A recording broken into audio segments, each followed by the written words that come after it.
Final Fantasy XVI somewhat recently had its second DLC launch, and I thought it was a pretty good send-off for the game. Now, I don't love this game the same way that I love Final Fantasy VII, but I do like it, and so I was more than happy to come back to it and check this out. I, as I often do, ended up getting all the new trophies. Gotta keep that 100% intact after all. And now I'm just going to talk about it a bit and sort of give a mini review. Hope that's alright with you guys. Now, I'm not going to go in depth on every trophy in the game, as there's only a few that are actually somewhat difficult, and I'm not going to talk story spoilers either, but I will be talking about some of the fights towards the end, but not really give any context as to how they happen story-wise. Although, admittedly, it has been out for a little while, and if you cared, you probably would have already seen or played it yourself, but meh, that's just how I like to do it. No spoilers here.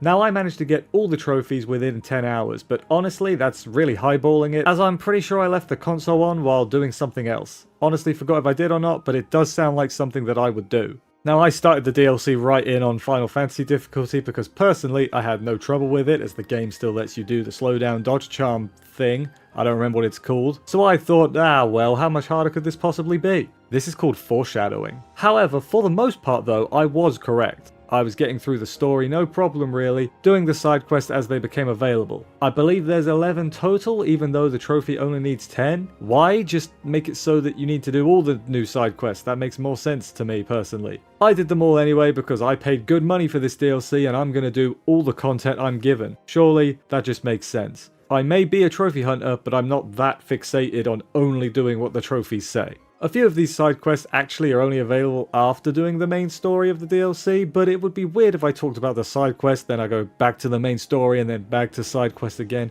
Anyway, as I was saying, for the most part, the story, there was no struggle for me and I was having a really good time. I liked the stuff with Leviathan's dominant and their identity. Don't know if it was in any of the trailers, I didn't watch them, so it was actually a surprise for me. Along the way of the story, you get the Leviathan powers, and I think these are arguably too strong. Like, the gunshot normal ability drains the stagger gauge way too quick on enemies, and the actual skills you get are pretty strong as well. But really, it is just the normal gun blast which is the main highlight. That thing shreds the stagger gauge. There are a couple of trophies relating to the new skills. First is just hit 300 title attacks, which I got most of on the introduction fight of the new powers. The second needs you to hit 3 enemies with a title attack when you have the infinite reload ammo state thing going on. It's sort of like Gears of War where you reload, you have to like time the button press and you get better things, just like in real life. Now this one is quite easy, but I think it's really finicky, this trophy. Like, I am 90% sure I did these requirements 3 times at least before the actual trophy popped. It's not a big issue, but has anyone else had this issue, or am I just bad? That is a very real possibility.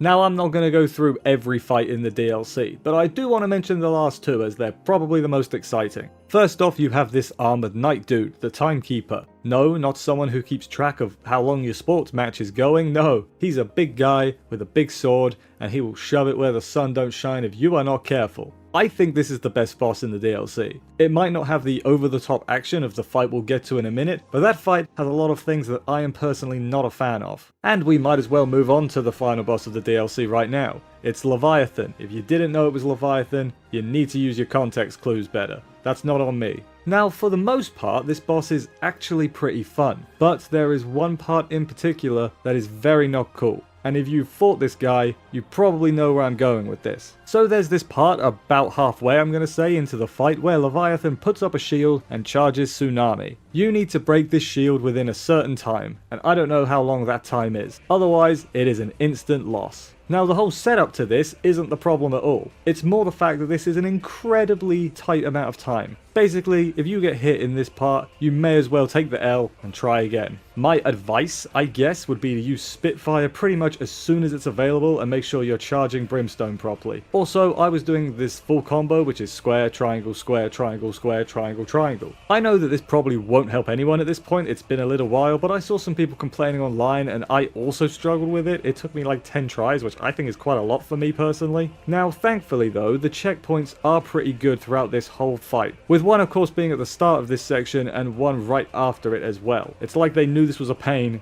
but didn't want to make it less of a pain, they just made it so you wouldn't have to redo it after doing it. So they're at least a little bit nice. There's also the final water spout attack, which I couldn't dodge for the life of me, though I have seen it is possible. What I did was dodge for as long as possible, and then once I got hit, use the heals to tank through the damage while the attack ended. Just because of those two things though, both the final attack and the shield part, I would say Leviathan is probably the hardest boss in the whole game, and he is mostly fun. Like when those things aren't happening, I was having a really good time. But just the tight timing section especially is really not good. Maybe it's different on the easier difficulties, but on Final Fantasy difficulty, very, very tight timing. But even though that brings us to the end of the DLC story, there's actually more trophies to get. First off, the Trial by Water is at like the top of the new map. It's not very difficult, like I said earlier. Leviathan is really good. But did you know there's actually another element in this game?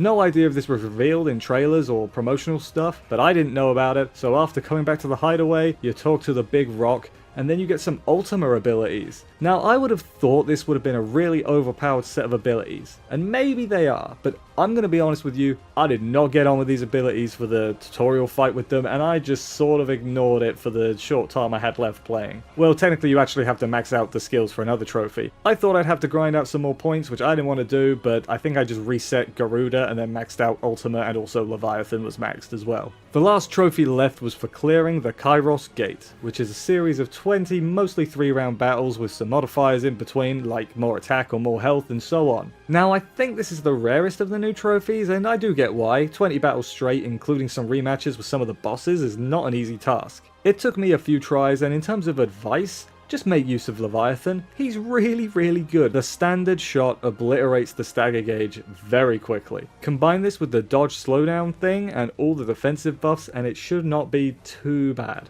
This mode is actually a lot harder if you try and play well, so to speak, with actually switching your abilities and getting right in there with your sword. After that though, I was done with the game, and honestly, I had a lot of fun with it, both the DLC and the actual game itself. I thought the DLC was a fine send-off. Sure, there were things in it that were a bit annoying, but for me personally, didn't take too much away from the overall fun experience. I don't know what the general thought is about the DLC, I liked it though, so I'm gonna take that as a win. Thank you for watching the video. What did you think of the DLC? Do you also have all the trophies? Let me know, it's always fun to hear what other people think and how they're doing. If you enjoyed the video, press like on it and check out some of my other videos. I did one the other day on the Final Fantasy VII Rebirth Platinum Trophy. I like that one, I put a lot of work into it. While you're there though, press subscribe for easy access to my videos, both old and new. It is free and great, and it helps everyone out a ton. But for now though, I'm off, hunt them trophies, and I'll see you next time.